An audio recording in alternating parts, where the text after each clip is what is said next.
In today's video, I'm going to teach you how to insert a table in Slack. We'll walk you through this step by step so that by the end, you'll know exactly how to create a simple table using Slack's Canvas feature. This is a really useful feature if you want to organize information, track your tasks, or share structured data with your team directly inside Slack. First, make sure you have Slack open on your desktop or in your browser, and that you're signed into the workspace where you want to work. From there, look toward the sidebar and locate the section where your shared files live. Click on the Files option. This is where Slack keeps documents, canvases, and other shared content, and it's the starting point for creating a new canvas where we'll add our table. Once you're in the Files view, look for the plus icon.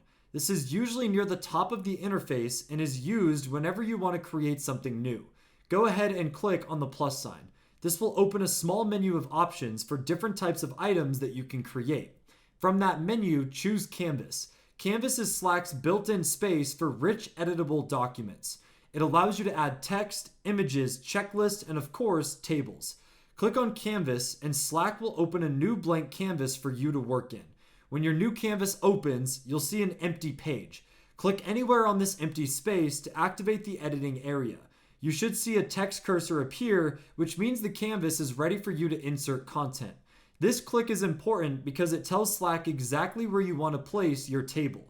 Now, look for the formatting toolbar that appears, usually either near where your cursor is or at the top of the canvas. In that toolbar, you should see an option for inserting a table. It typically looks like a small grid or has the word table next to an icon. Click on the table option, and Slack will then insert a basic table into your canvas at the spot where your cursor was located. From there, you can adjust the table by adding or removing rows and columns, and then start typing your data into each cell.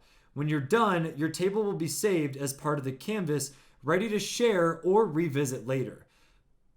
Thank you for watching. If you found this video helpful, make sure to drop a like and check out our other tutorials.